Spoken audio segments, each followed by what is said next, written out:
Discusiones después de los dichos del ministro de Justicia, Luis Cordero, que aseguró que el caso de los convenios con Democracia Viva era un asunto de corrupción. Este y varios otros temas que se están comentando ahí en el Palacio de la Moneda. Ya está nuestra compañera Daniel Tirs. ¿Cómo estás, Dani? Buenas tardes.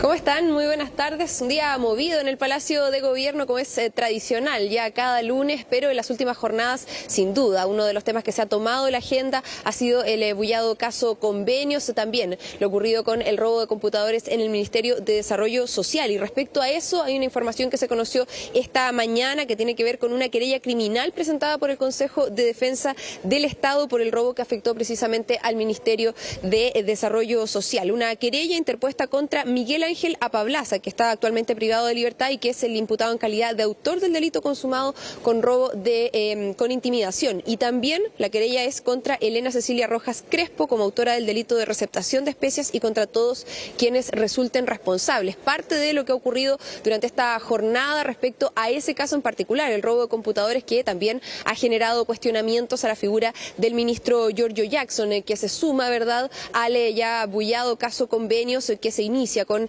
esta denuncia respecto de la Fundación Democracia Viva, ligada directamente a Revolución Democrática, y por eso también entonces la relación con el ministro es la que se ha planteado desde la oposición y por eso también se apuntan los dardos hacia su figura. Parte de las reacciones que se han vivido esta jornada respecto a este anuncio de querella por parte del Consejo de Defensa del Estado, lo revisamos a continuación. No, yo creo que es tardía, porque, reitero, han pasado más de ya casi 60 días de que se descubrió el primer caso de asignación de recursos a fundaciones truchas y que recién venga a reaccionar el Consejo de Defensa del Estado. Lo valoro, pero considero que es tardía su reacción. Tardía entonces, dicen algunos parlamentarios, esta querella presentada por el Consejo de Defensa del Estado, mientras aquí en el Palacio de la Moneda estamos esperando que el ministro Cordero pueda referirse precisamente respecto a estas situaciones que están ocurriendo en las últimas jornadas, donde se van conociendo cada día nuevos casos respecto a lo que se inició, ¿verdad?, respecto al caso Convenios. Vamos a acercarnos aquí al ministro de Justicia, que está saliendo precisamente del Ministerio del Interior, a ver si puede dar alguna declaración respecto a la vuelta, si quieren, tengo una reunión y si quieren conversar. ¿La ministra es otra ministra? El gobierno es uno solo, ¿ok? Y yo, mire, le quiero decir, yo tengo siempre muy buena disposición con ustedes. La ministra vocero está dándose vocería, a ella está haciendo la opinión del gobierno. Si quieren más tarde, yo tengo otra reunión y ahí puedo responder las preguntas que quieran. Okay. Las declaraciones entonces del ministro Luis Cordero respecto a estos casos, que teníamos bastantes preguntas para hacerle respecto a estos dos casos, como decimos, el caso Convenios, pero también a este robo de computadores y a esta querella presentada por el Consejo de Defensa del Estado. Estábamos esperando su salida, mientras a esta hora habla la ministra vocera de Gobierno, por eso dice que no puede dar declaraciones mientras eso está ocurriendo, pero que durante la tarde va a haber entonces reuniones en las cuales va a tener que asistir aquí al Palacio de Gobierno y por lo tanto entonces ahí también vamos a esperar sus reacciones. Sí habló la jornada de ayer, se refirió precisamente al caso de Democracia Viva y aclaró que en ese caso en particular él considera que se trata de un caso de corrupción. Revisemos sus declaraciones. No hay ningún antecedente que dé cuenta de un mecanismo organizado por alguien con ese fin. Lo que tenemos es unas reglas excesivamente laxas que se están prestando para abusos de muy distinta naturaleza y yo creo que es momento de hacer esa corrección y sobre todo castigar a los responsables en el caso en que existe un ejercicio no solo indebido, sino que abusivo de la función pública.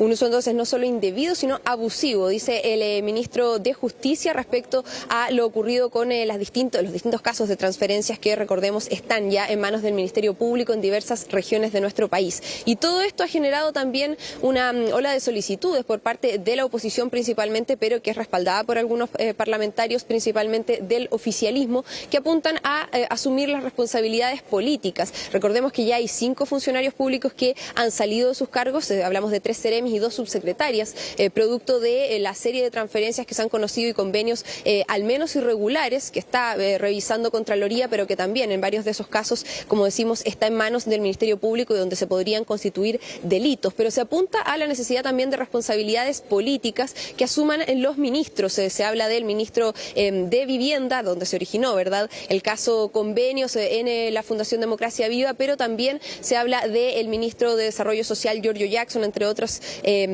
ministros que podrían también ser afectados por un eventual cambio de gabinete. Las solicitudes de la oposición y también la respuesta desde el oficialismo las revisamos de inmediato.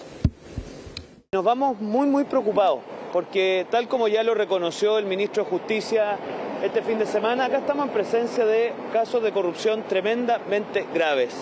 Las auditorías de las cuales ha dado cuenta la Contraloría y que obviamente van a ser remitidas al Ministerio Público son gravísimas, y por lo menos aquí a nivel personal, la presidenta Bachelet el año 2015, en el mes de mayo, en una situación similar, con un caso de corrupción de alta envergadura y con niveles de desaprobación como los que hoy día conoce el presidente Boric, le pidió la renuncia a todo su gabinete, porque eso era lo proporcionado para terminar con el desfonde en el que está el gobierno.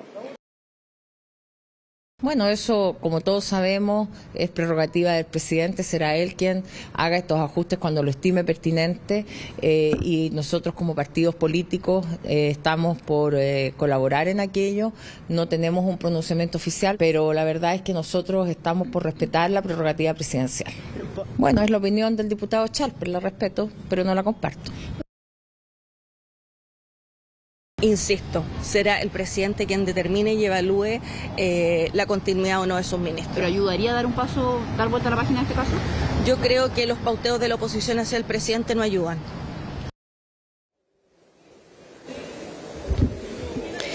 Las palabras entonces respecto a la posibilidad de la salida de algún ministro del gabinete. Desde el oficialismo han dicho también, en palabras de la jefa de gabinete, la ministra del Interior, Carolina Toá, que también dice que una persona experimentada en política sabe que mientras más se solicite la salida de algún ministro en particular, bueno, ese ministro más se afirma en su cargo, decía ayer la ministra del Interior.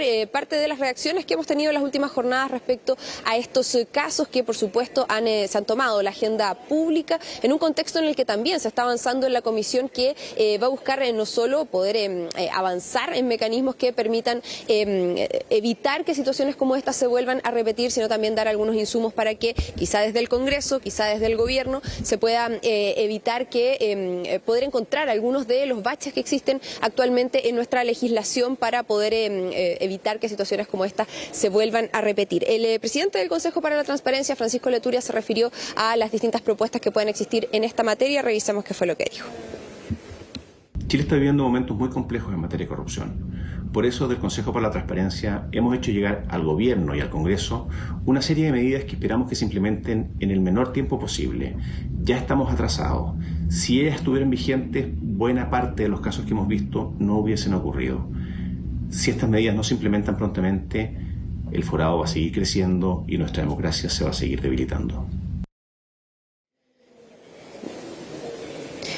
Las palabras entonces del presidente del Consejo para la Transparencia en jornadas donde día a día vamos conociendo nuevos casos que se van ampliando. Recordemos que esto afectaba inicialmente a los gobiernos, al gobierno central. También se conoció este fin de semana que Contraloría no ha tomado razón de una serie de convenios en distintas regiones del país que tienen que ver con gobiernos regionales, recursos que se traspasan desde los gobiernos regionales, producto de una serie de materias que no se estarían cumpliendo en cada uno de ellos. Específicamente en el caso del gobierno regional de Los Lagos es donde la situación reviste mayor gravedad, porque se ha planteado que en uno de esos convenios en particular al menos todavía no se tomaba razón de ese convenio y ya se había hecho la transferencia de fondos, una transferencia por más de 600 millones de pesos, así que por supuesto situaciones que siguen preocupando aquí en el Palacio de Gobierno, sobre las cuales en los próximos minutos también va a responder la ministra vocera de Gobierno, y durante la tarde, tal como lo escuchaban ustedes en vivo y en directo, el ministro de Justicia entonces también podría hacer alguna locución respecto a la materia. Claro, es lo más probable que lo haga. No se negó a hablar, sino que dijo que hay que respetar los tiempos, dijo el gobierno es uno solo, así que habla primero la ministra vocera y después él puede responder las preguntas, así que vamos a quedarnos atentos a esas declaraciones, Daniel, y volvemos contigo si es que hay novedades.